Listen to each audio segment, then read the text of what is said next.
What's up, y'all? It's Emil Ennis Jr. back here with Clever News, and J.K. Rowling has finally responded to the backlash of her transphobic tweets, and another Harry Potter star is speaking out too. It all started on Saturday when the Harry Potter author shared an article on social media titled "Creating a More Equal Post-COVID-19 World for People Who Menstruate." She tweeted, "Let me repeat those last 3 words. People who menstruate. I'm sure there used to be a word for those people. Someone help me out. Wumbin, Wimpun, Woman. But wait, there's even more. Buckle up because it gets worse." JK started a Twitter thread writing, quote, "If sex isn't real, there's no same-sex attraction. If sex isn't real, the lived reality of women globally is erased. I know and love trans people, but erasing the concept of sex removes the ability of many to meaningfully discuss their lives. It isn't hate to speak the truth." She added, quote, "The idea that women like me who've been empathetic to trans people for decades, feeling kinship because they're vulnerable in the same way as women, i.e. to male violence, hate trans people because they think sex is real and has lived consequences is a nonsense." She ended her thread by saying, "I respect every trans person's right to live any way that feels authentic and comfortable to them. I'd march with you if you were discriminated against on the basis of being trans. At the same time, my life has been shaped by being female. I do not believe it's hateful to say so." Needless to say, a lot of people weren't happy with the famous author.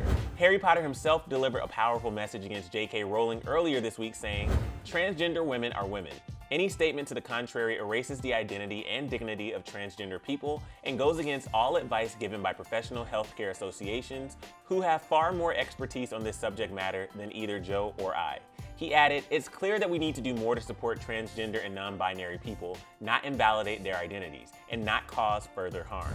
And now Emma Watson, famously known for portraying Hermione Granger in the Harry Potter film series, responded to JK's tweet saying, quote, "Trans people are who they say they are and deserve to live their lives without being constantly questioned or told they aren't who they say they are." She continued saying, "I want my trans followers to know that I and so many other people around the world see you, respect you, and love you for who you are." Evanna Lynch, who played Luna Lovegood, tweeted out some thoughts on the matter, writing, quote, "I disagree with her opinion that cis women are the most vulnerable minority in this situation, and I think she's on the wrong side of this debate. But that doesn't mean she has completely lost her humanity."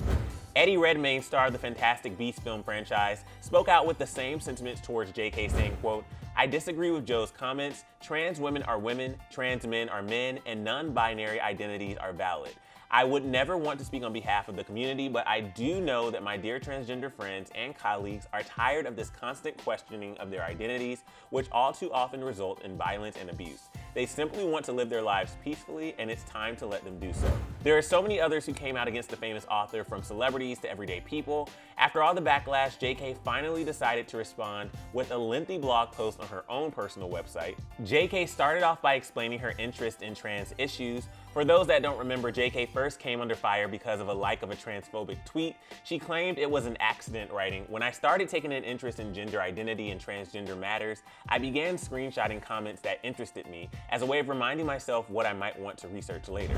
Next, JK explained why she followed the young brave feminist Magdalene Burns, saying, quote, "I followed her because I wanted to contact her directly, which I succeeded in doing. However, as Magdalene was a great believer in the importance of biological sex and didn't believe lesbians should be called bigots for not dating trans women with penises." Then she revealed she had 5 reasons for speaking up on the trans right movement and her concerns with it. She said, quote, "Firstly, I have a charitable trust that focuses on alleviating social deprivation in Scotland, with a particular emphasis on women and children."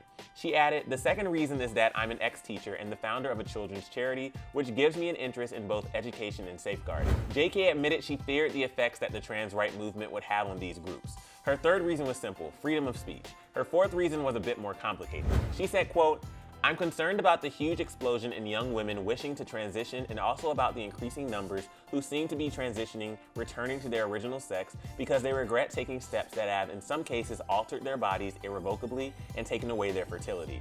Finally, JK opened up about the abuse she faced in her first marriage, the first time she has publicly talked about it. While talking about the fear she felt, she admitted she fears the same thing for trans-identified people. She wrote, quote, "I believe the majority of trans-identified people not only pose zero threat to others, but are vulnerable for all the reasons I've outlined. Trans people need and deserve protection. Like women, they're most likely to be killed by sexual partners. Trans women who work in the sex industry, particularly trans women of color, are at particular risk. Like every other domestic abuse and sexual assault survivor I know, I feel nothing but empathy and solidarity with trans women who've been abused by men.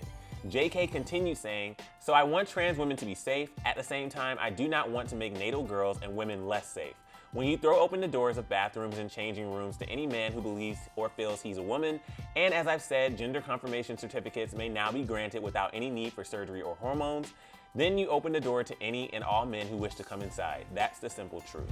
For more on what others had to say about JK's initial comments, click right over here to watch this video. And let us know your thoughts on JK's response in the comment section below. I'm your host, Emil Ennis Jr., and I'll see you soon right back here on Clevver News. Bye, guys.